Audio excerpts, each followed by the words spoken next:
caminos de tiza, abriendo surcos este oficio labrador. Ayer, hoy y siempre. Banco Credicop Cooperativo. La banca solidaria. ¿Cómo les va? Bienvenidos a Caminos de Tiza. Ustedes saben que las diferentes situaciones de convivencia al interior de las familias también impactan en la escuela. Familias en riesgo, familias en las que se vive mucho malestar, familias que logran relaciones basadas en el respeto. ¿Es posible democratizar las relaciones familiares? Nosotros al encuentro de nuestra invitada, ¿no? Oye, Kenia, ¿tú con quién pasas más tiempo? Con mi mamá. Con tu mamá. ¿Alguna actividad que haces con tu papá? ¿Algo que haces con tu papá? No hago con mi papá nada. ¿Con tu papá no haces nada? No. Oye, ¿y con quién pasas más tiempo? Con mi mamá. Bueno, aquí estamos con Beatriz Schmuckler, es doctora en Sociología por la Universidad de Yale en Estados Unidos. Está radicada hace muchos años en México, está ahora de visita en Buenos Aires y dirige el equipo de investigación-acción en democratización familiar.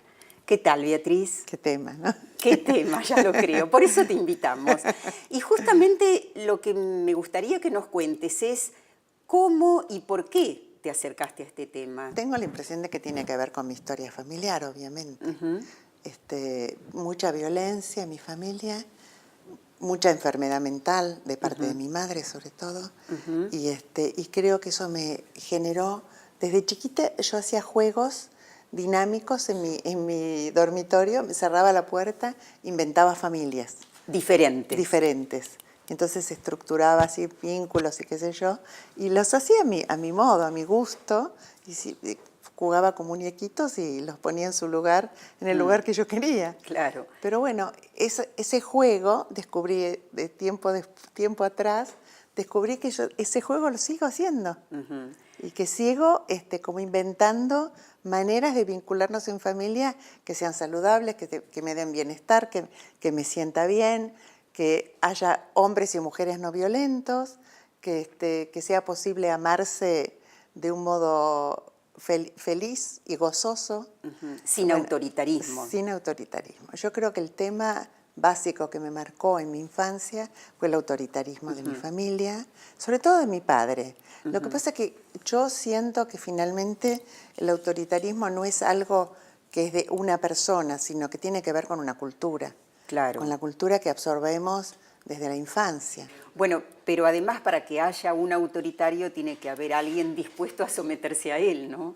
Como que el sistema es un sistema que podríamos decir tiene que ver con una autoridad no democrática, concretamente, con una autoridad unipersonal, con autoridad que no consulta, con una autoridad que cree que siempre tiene la razón, que es el tema del adultismo que te contaba en su momento, que no ve al otro, que no visibiliza a la necesidad del otro y el deseo del otro o de la otra.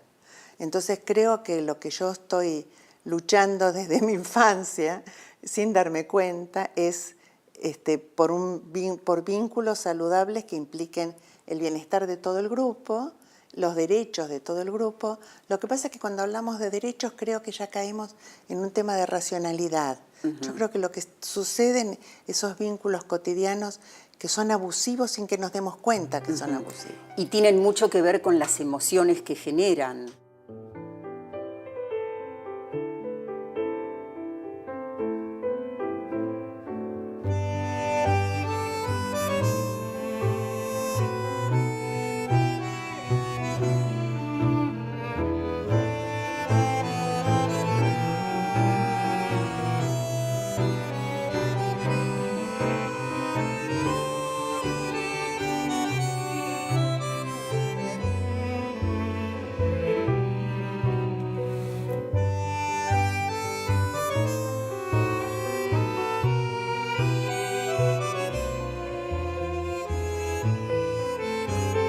Hacías referencia recién al bienestar en la familia. Bueno, podemos hablar también del malestar. ¿Cómo se expresa? Claro. Bueno, yo te cuento que en los programas que estamos haciendo en México desde el año 2000, uno de los temas básicos es la detección del malestar.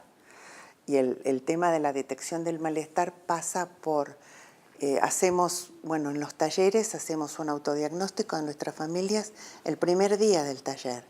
Entonces yo cuento en un grupo chiquito, pequeño, qué me está pasando con mi familia actual y cómo tiene que ver eso con la sensación de que qué lugares que yo tengo en mi familia no me gustan, o qué lugares que tengo que no me gustan, o qué vínculos tengo que siento malestar y no entiendo bien por qué y no lo puedo expresar bien. En un grupo pequeño donde elaborás ese malestar, aparece de pronto la reflexión sobre el malestar. Y esa reflexión generalmente tiene que ver con que yo no logro que mi hija se peine como yo quiera, o que mi hija se vista como quiero, o que en Rosario hace poco tuve un taller donde una mamá contaba que no soporto que mi hija se pinte el pelo de azul, de naranja, es decir, lo que está de moda, ¿no? ¿Y qué hago con eso? ¿Qué hago con ese malestar, ¿no?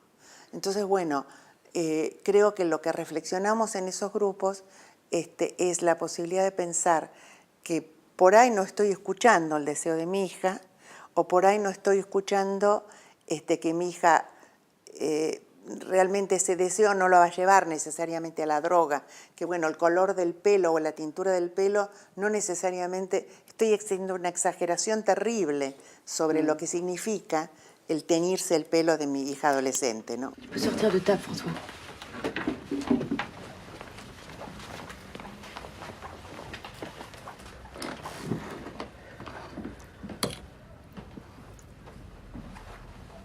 C'est très bon.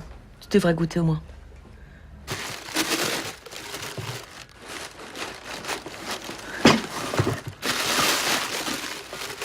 Pourquoi je vais plus au catéchisme? Ton père t'a expliqué, non? Il m'a juste dit que les histoires de religion, c'était des sornettes. Anna, tu as beaucoup insisté pour ne pas changer d'école et je t'ai promis. Mais pour convaincre ton père, il a fallu faire quelques concessions. C'est comme ça. Maintenant, si tu veux, je chauffe ton assiette et tu termines. Il faut pas gâcher. Il y en a qui n'ont rien à manger. Mais c'est pas possible. Ton frère ne fait pas tant d'histoires. Pour lui aussi, c'est difficile, tous ces changements. Et c'est compliqué pour moi aussi. Alors, s'il te plaît, aide-moi. Et mange maintenant. Je veux retourner au catéchisme. Arrête avec ça! Je veux retourner au catéchisme. Je veux retourner dans la maison. Je veux que Philomena revienne. Mais tu crois quoi? T'es la seule à vouloir? Moi, je voudrais que ton père soit là. Je voudrais faire autre chose que des cartons. Je voudrais qu'il publie mes vrais articles et pas juste des recettes de cuisine. Quand Philomena était là, c'était mieux. On mangeait des choses normales. On avait un jardin. On prenait le bain avant le dîner et là, on est tout. Ah, tu veux un bain? Très bien. Ça va te calmer. J'arrête, je me calme. Je me calme. Ça y est?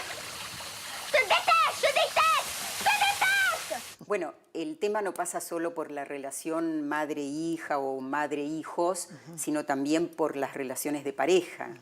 Cuando yo te hablo de un sistema familiar, de una familia como sistema de autoridad, estoy pensando en que la relación de pareja adulta es la que de alguna manera está constituyendo ese vínculo de autoritarismo en el resto del grupo familiar y que hay una dificultad de escuchar el derecho o el deseo de los otros, escuchar las diferencias.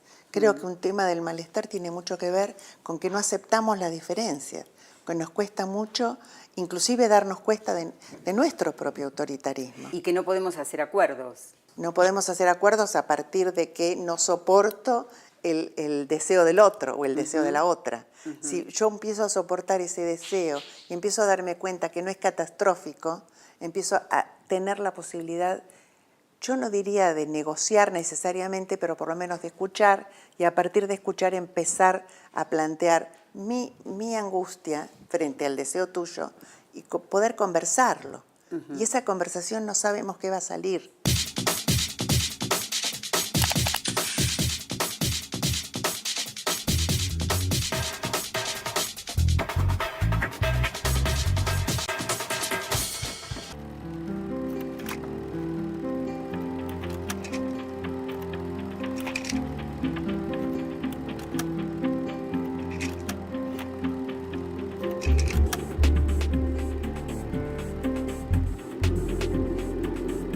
La colección Ideas en la Educación Argentina de la Universidad Pedagógica de la Provincia de Buenos Aires reúne títulos representativos de las diversas tradiciones pedagógicas.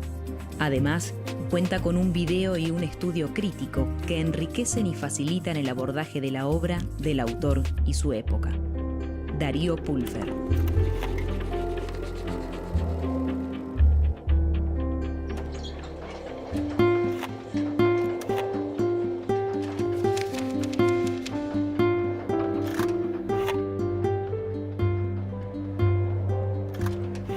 En las épocas de crisis de cultura, como la presente, suele volverse la mirada a la educación.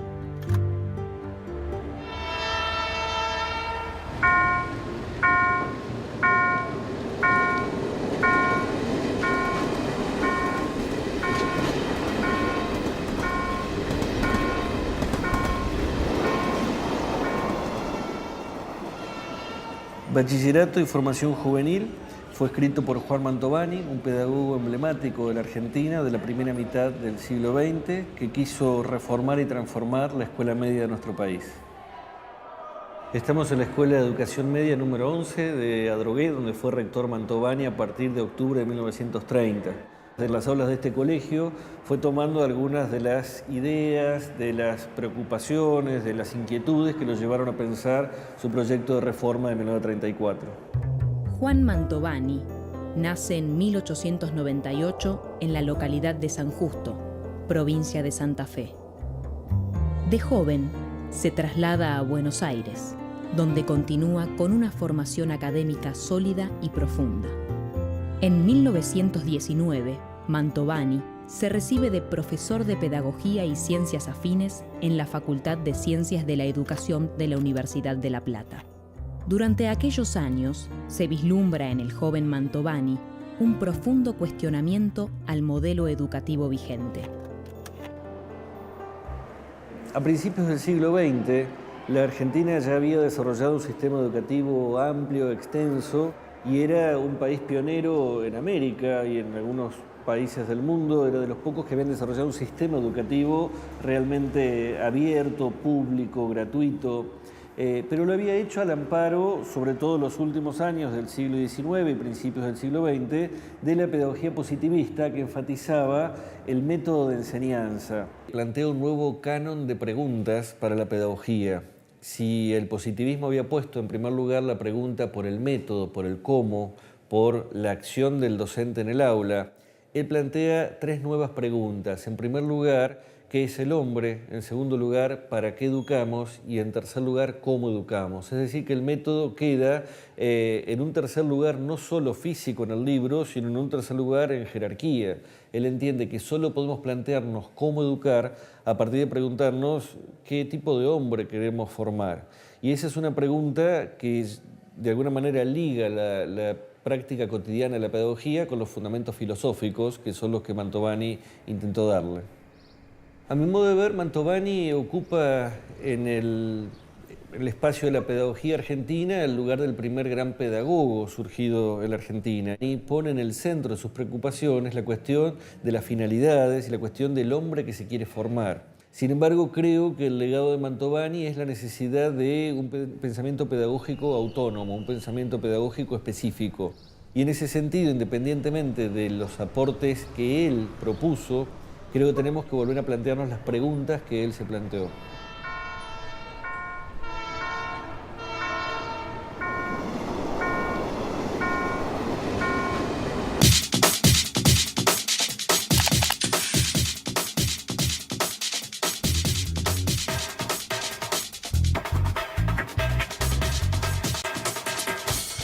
Mujer